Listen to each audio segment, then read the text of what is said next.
Assalamualaikum warahmatullahi wabarakatuh. Patepang deui dina pangajaran basa Sunda dina materi anu enggal nyaeta materi ngeunaan pancakaki. Adi dieu tujuanana hideup dipiharep tiasa terang ngeunaan runtuyan pancakaki dina budaya Sunda. Sateuacan terang kana runtuyan pancakaki, tangtosna hideup kedah uning ngaheula naon anu dimaksud pancakaki teh.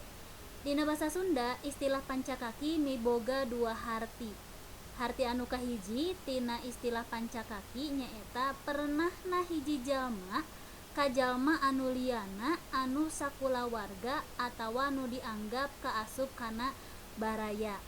Sedengkeun harti anu kadua tina istilah pancakaki teh nyaeta mapayan perenahna kakulawargaan, kabarayaan atawa duduluran. Wangenan pancakaki. Jadi urang Sunda mah sok miboga kabiasaan neangan hubungan kakulawargaan jeung jalma anu kakakara di pikawanoh atawa kakarawawuh ngaliwatan pancakaki. Lamun aya hubungan kakulawargaan biasana mah urang Sunda mah sok atoh. Lamun can kapanggih ayana hubungan kakulawargaan biasana sok terus diteangan hubungan anu liana seperti hubungan babaturan keur sakola atawa tatangga.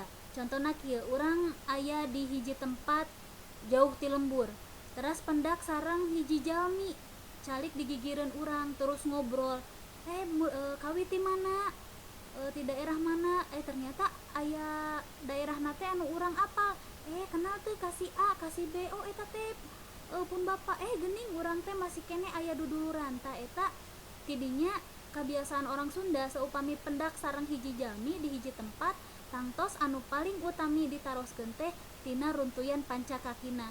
Saupami teu aya runtuyan pancakaki ti keluarga, dikorehan deui nah aya hubunganana nah sasakola atanapi tatanggaan atanapi aya hubungan anu liana.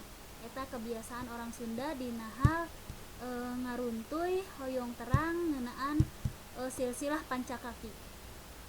Tah runtuyan pancakaki teh di pasing-pasing aya runtuyan kaluhur, aya kahandap, aya kagigir. Nah, dumasa runtuyan kaluhur di dieu parantos sayogi dina modul hidup masing-masing oge aya nu disebat bapa. Bapa teh nyaeta lalaki anu boga anak, salakina indung. Sedengkeun indung awewe nu boga anak pamajikan bapa. Aki teh bapana indung atawa bapa. Nini indungna indung atawa bapa. Buyut indung atawa bapana aki atawa nini. Bao teh indung atawa bapana buyut. Jangga wareng teh indung atawa bapana bao. Teras aya kait siwur teh indung atawa bapana jangga wareng. Ieu nu sok disebut runtuyan pancakaki anu ilahar aya di urang. Saleresna mah seueur deui nya silsilahna teh tapi cekap anu sacara umumna wae.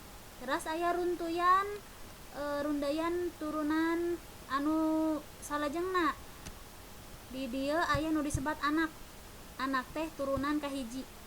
Incu turunan kadua nyaeta anakna anak atawa budakna budak. Buyut anakna incu. Bao anakna buyut. Jangga wareng atawa canggah wareng ieu anakna bao. Teras aya kait siwur teh nyaeta anakna jangga wareng. Ieu anu tadi dumasar kaluhur kasepuhna ieu mah dumasar turunan kahandapna ya. Lajeng aya turunan kagigir. Dina turunan kagigir aya nu disebat adi. Adi teh nyaeta dulur sahandapeun. Lanceuk dulur saluhureun ya, saindung sabapa gitu. Emang atawa paman nyaeta lalaki adina bapa atawa adina indung, eta sok disebut emang atawa paman. Bibi teh awewe adina bapa atawa adina indung. Wa lanceuk bapa atawa indung. Alo teh anakna lanceuk. Jadi hidup contohna gaduh rai raka, tah budak raka atanapi putra naraka teh tadi sebat alo. Anak adi, anak adi teh ieu disebat suan nya. Anak adi disebat suan. Kapi adi teh anakna emang atawa bibi. Kapi lanceuk teh anakna uwa. Incu ti gigir, incuna adi. Aki ti gigir teh lalaki, adina atawa lanceukna aki atawa nini ya.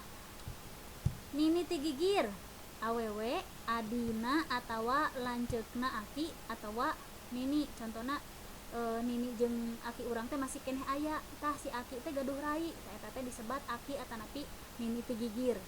Kitu deui uwa ti gigir, berarti anakna lanceuk aki atawa nini. Emang ti gigir lalaki, anakna adi, aki atawa nini. Bibi ti gigir sami awewe, anakna adi aki atawa nini ya. Asa rada belibet tapi saupami ku hidup di tengetan insyaallah pasti bakal ngartos. Saupami aki nini urang masih keneh aya, terus aki nini urang teh gaduh rai, terus si rai na aki jeung nini teh gaduh putra, tah eta teh disebatna emang atawa bibi ti gigir ya. Salajengna aya oge istilah pancakaki anu sejenna aya nu disebat adi beuteung. Adi beuteung teh sakilas mah pasti kaseseueuranana nganggap adi teges, pedah aya kecap beuteung oh berarti sabeuteung, padahal sanes ya. Adi beuteung teh hartosna adina pamajikan atawa salaki. Contohna urang tos nikah, tah salaki atanapi pamajikan urang teh gaduh rai, tah eta teh disebatna adi beuteung. Anu kadua dahuan teh lanceukna pamajikan atawa salaki. Janten aya lanceuk ipar mun ceuk bahasa gaulna mah ya. Dulur sabraina, dulur misan, anak paman, bibi atawa uwa. Dulur teges, dulur nyaan, saindung sabapa nyaeta adi jeung lanceuk teh. Indung tere, pamajikan bapa ngan lain anu ngalahirkeun urang. Bapa tere, salaki indung ngan lain anu ngalantarankeun urang lahir ya, tangtos pada uninga. Anak tere, anak sampakan ti salaki atawa pamajikan. Dulur pateterean nyaeta anak indung atawa anak bapa tere. Eta dubasar kana istilah sejena ya. Lajang aya oge nu disebat cikal teh nyaeta anak panggedena. Pangais bungsu, lanceukna bungsu alias bungsu teu jadi nya pangais bungsu teh. Bungsu anak pangleutikna. Baraya laer berarti baraya nu nurutkeun pancakaki geus jauh perenahna. Urang teh penak jeung dulur, teu apal geuning eta teh dulur keneh ka urang teh, eta disebat baraya laer. Tehir teu walahir, tah ieu teu baraya saeutik-eutik acan. Contohna ibu ka sisiwon anu aya di Korea, tah eta tehir teu walahir, teu baraya saeutik-eutik acan ya. Bau-bau sinduk baraya keneh sanajan geus laer. Jadi aya masih keneh patula patali aya babarayaan tapi tos tebih. Dulur pet kuhinis, ieu dulur teges alias adi lanceuk. Karuhun luluhur nyaeta jalma-jalma nu kungsi aya di saheulaeun urang. Eta istilah-istilah dina pancakaki. Ke kangge contona urang bahas dina video anu salajengna supados laluasa kangge nerangkeun contona. Ta ieu runtuyan pancakaki ieu hidup kedah uninga lamun aya nu naros teh adi ka si B kapi naon nya. Nah, hidup tiasa diruntuykeun dumasar kana penjelasan ibu anu tadi. Mudah-mudahan video ieu aya manfaatna. Sakitu nu tiasa kapihatur dina lowongan dinten ayeuna ngeunaan pancakaki. Assalamualaikum warahmatullahi wabarakatuh.